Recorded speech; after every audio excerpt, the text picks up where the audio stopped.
तो अब सब के सब लोग रो रहे हैं, कोई ऐसा नहीं है कि जो नहीं रो रहा, सब रो रहे हैं। अगर कहोगे नहीं भाई धनी मानी हंस रहे ना, वो तुमसे ज्यादा रो रहे हैं,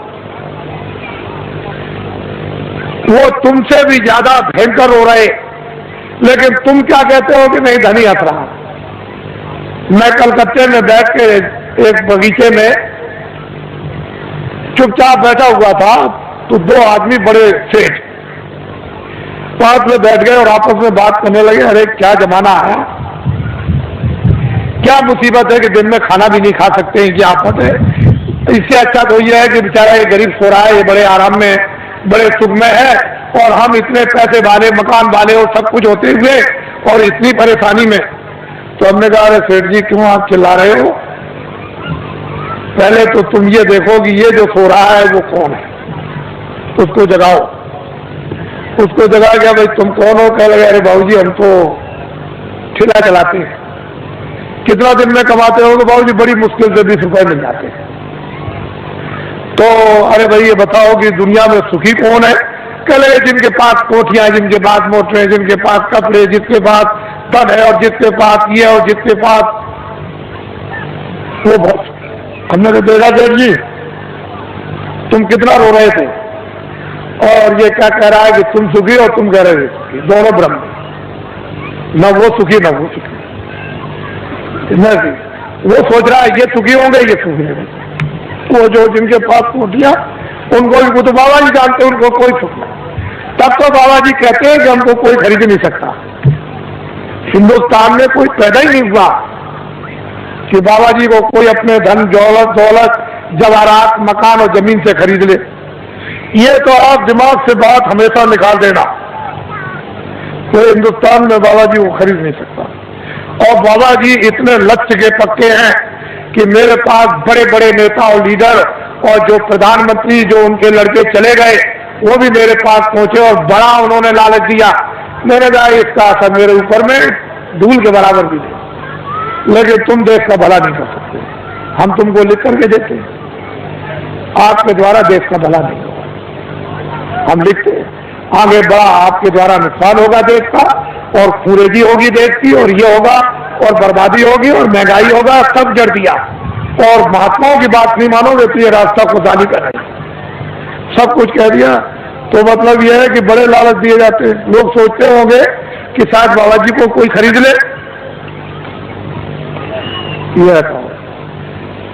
अब मेरी बात बड़े ध्यान से यहां से आप शुरू करें। पहले तो ये आप बताइए कि आप किराए पर आए हो? हे बच्चियों मैं तुमको किराए पे लाया हूं? बोलो बच्चियों जोर से। पैसे को कह रही नहीं। तो ये बताओ बच्चे बच्चियों मैंने कुछ तुमको रुपया बांटा है? कहते नहीं बांटा। अब एक बात तो आपकी है साथ में, मेरे पास तो कोई बच्चा है नहीं, मैं अकेला फकत। अगर तुम्हारी दृष्टि से देखा जाए तो मेरे पास कोई बच्चा। अब ये बताओ जब मेरे पास कोई बच्चा नहीं और मैं तुमको कहता हूं कि तुम किराए के मकान में, तो क्या मैं अमृत के मकान लूं? मैं भी किराए के मकान, आपको भी छोड़ना मुझे भी छोड़ना। तो जब मेरे पास बच्चा नहीं तो मोह किसका, लोभ किसका, झूठ किसका, वादा खिलाफी किसके लिए, चोरी किसके लिए, संग्रह किसके लिए? तो मैं ये समझता हूं कि ये जितने खड़े बैठे हैं बच्चे बच्चियां, ये सब मेरे बच्चे हैं। उस दृष्टि से, ज्ञान दृष्टि से तो सब आप मेरे बच्चे हैं, और संसार की दृष्टि से आप अपने माँ बाप के बच्चे हैं। बात समझ में आई? मोटी बात को समझ लीजिए आप। बाबा जी को तो कोई राष्ट्रपति और प्रधानमंत्री बनना नहीं है, न इसकी कोई ख्वाहिश है। अब समझ लो अच्छी तरह से आप। कहीं आप सोचने लगोगे कि बाबा जी को कोई ख्वाहिश हो। अरे हमको राष्ट्रपति की और प्रधानमंत्री की ख्वाहिश, हमारे साथ तो जनता इतनी जनता रहती है, और क्या है जो झूठ बोला जाता, धोखा दिया जाता, बेईमानी की जाती, चोरी की जाती है, लोगों को सताया जाता, लोगों का धन इकट्ठा किया जाता, वो तो सब ये सब ये। तो ये भी आपको पता चल गया कि बाबा जी न प्रधानमंत्री बनते हैं, न बनेंगे, न ख्वाहिश है, न इच्छा, न राशि। अब ये बातें बिल्कुल आपके सामने साफ हो गई। और दूसरी बात तो अब कुछ नहीं, अब ये उत्तर प्रदेश में जो ये कहा गया है, अखबारों और रेडियो पर बड़ा जोरदार भाषण जो सीना दिया गया है, तो लोगों ने सोचा होगा कि अरे भाई बहुत अच्छा है, देश में बड़ी तकलीफ, सूखा और अकाल की आ गई, और बड़े लोग जो हमारे नेता और लीडर है बड़ा ध्यान रखते हैं, बड़ा ख्याल। असल में जब सत्याग्रह चल रहा था तो इन्हीं नेताओं और लीडरों को लोग क्या कहते हैं, देवता है, देवता। अरे हिंदुस्तान के लोगों, जब देश में 30 साल सत्याग्रह चल रहा था, उस समय पर कहा गया था कि अपने देश का कपड़ा तुम कपास पैदा करो खेतों में, और उसका मोटा दरी के बराबर सूत बुनो, और उसका तुम कुर्ता बनो और पैजामा या धोती, और वो उसका नाम है खद्दर, उसको तुम पहनो तो देश आजाद हो जाए। हमने 30 साल ये सुना, क्षमा कीजिएगा, माफ कीजिएगा, ये सब स्पीचेस पूरी 30 साल सुनी और अंग्रेजों का राज होश में देखा। उनके कर्मचारी अधिकारी और उनके अगर कहीं कोई घटना हो जाए, कहीं पर कत्ल की घटना हो जाए, तो सारे जिले के अधिकारी टूट पड़े, मजाल है। लेकिन क्या 6 पैसे तोला चांदी मेरे सामने, शुद्ध प्योर, कहीं मिलावट का नाम निशान नहीं, 12 रुपए तोला सोना मेरे सामने बिकता था। 6 पैसे मजदूर को मजदूरी मिलती थी और बेईमानी का नाम नहीं था, और पूरा गुजारा होता था मेरे सामने की। 1 रुपए का 60 किलो चावल, 60 किलो गुड़ और 60 किलो चना बाजार में बिकता था, देहातों में तो छोड़ दीजिए। सब लोग, ये इनकी व्यवस्थाएं बनाई हुई थी कि 1 इंच की भी जमीन किसी के पास नहीं है तो बड़ा ही तुम चले आओ खेत में, एक बोझा बांध लो, लोहार बांध लो, धोबी बांध लो, ब्राह्मण बांध लो, जिसके पास जमीन नहीं खेत में आ जाओ, 1 गट्ठा बांध के, और 100 घर गांव में हुए तो 100 गट्ठे उसके 1 फसल करोगे। 2 फसलें होती थी 6 महीने के बाद, 100 गट्ठे धोबी, 100 गट्ठे बड़ई, 100 गट्ठे नाई, 100 गट्ठे ब्राह्मण, ये बांधते थे। और उस वक्त में 1 गट्ठा वो तो 200 गट्ठे हो गए एक एक के पास। क्या जरूरत है उसको खेती जोतने की और खेती रखने की, उसका तो पूरा। और ये हमारे छत्री और ब्राह्मण चुपचाप बच्चों को भेज दे, चले जाओ नाई के पास अनाज है, बड़ई के पास रखा हुआ, धीरे से सफाई पर ले आओ, और ये चुपचाप बेच करके बच्चों को अनाज रात को अंधेरे में कि हम फसल आएगी घर में अब नहीं है तो जाओ ले आओ, और मैं ब्याज के सफाई पर दे देंगे। हमने देखा ब्याह शादी में ये छत्री और ये ब्राह्मण उन छोटे लोगों के काम, कपड़ा देना, ये देना, वो देना, अनाज देना, दूध देना, और फिर घी देना, लकड़ी देना, किसी तरह की छोटे को कोई तकलीफ नहीं हो पाती। हमने कोई छोटों के साथ अन्याय तो कर ले, हम देखते तो हमने देखा 30 साल सत्याग्रह देखा। क्षमा कीजिएगा, 48 में आजादी मिली, 5000 भी हिंदुस्तान में कदर करने वाले नहीं थे।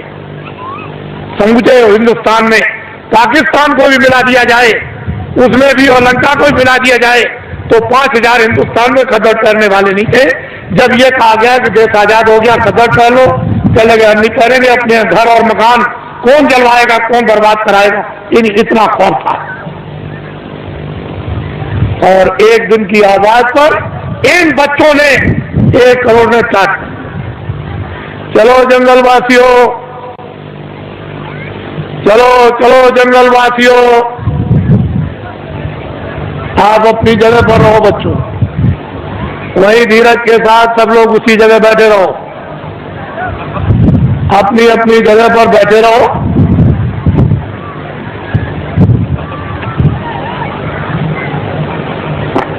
सब लोग बैठे रहो और अपनी आंखों से काम लो, कानों से काम लो, बुद्धि से काम लो। जल्दी चलो जंगलवासियों, एक दफे सबके सब भगवान को के नाम को बोलो जोर से, जय गुरुदेव। बैठ जाओ बच्चियों, बच्चियों बैठ जाओ, सबके सब बैठे रहो, वहीं बैठे रहो, घबराओ मत। एक ही सादे सब सदे, एक दिन की आवाज पर 1 करोड़ लोगों ने, इन बच्चों ने बोरा पहन लिया। इस देश के अंदर 1 करोड़ बच्चे बोरा पहने हुए हैं। कौन हिंदुस्तान में नेता और लीडर पैदा हुआ जो एक दिन की आवाज पर करोड़ों बच्चों को ये टाट, ये बोरा, ये जूट पहरा दे? इनको देखो आप, पहले इतनों को देख लो, अभी तो आपको आगे बहुत कुछ देखना है। इनको देखो, ये आपके सामने आ रहे हैं, बदन पर बोरा तो नहीं पहने, मर्यादा के लिए एक लंगोटी तो जरूर है, लेकिन इनको देखो आप। जल्दी चलो बच्चों, जल्दी से इनको देखिए आप। हमको ये दिखाना है आपको कि एक दिन की आवाज पर इस देश के लिए, देश के काम के लिए, देश की सुरक्षा के लिए, देश के न्याय के लिए, देश की व्यवस्था के लिए, काश्तकारों के लिए, कर्मचारी अधिकारियों के लिए, मजदूरों के लिए और छात्रों के लिए, सेठ और साहूकारों के लिए अगर 1 करोड़ बच्चे एक दिन की आवाज पर ये टाट पहन ले तो ये कोई साधारण और आसान काम नहीं है। तुमने इतनी बड़ी बड़ी ताकत लगा दी और 5000 को भी तुमने खतर और टोपी पैजामा धोती नहीं ठहरा पाया, और 1 करोड़ बच्चे टाट पहरे देश में घूम रहे हैं। पहले तो लोगों ने सोचा था कि बाबा जी मजाक कर रहे होंगे। बाबा जी कोई किसी के साथ मजाक नहीं करते। इनको देखो अपनी आंखों से, बच्चे और बच्चियों बैठे रहो, वहीं से सब कुछ दिखाई देगा। क्यों घबराते हो? सब दृश्य दिखाई देगा पूरा का पूरा। तो रात अंधेरे में तो हो नहीं रहा, ये तो आपकी आंखों के सामने रोशनी में हो रहा। बड़े ध्यान से आप इनको देखें और हमारी बातों को चुपचाप शांति से सुने। कोई बोलेगा नहीं बैठाने वाला, अपनी अपनी आवाज को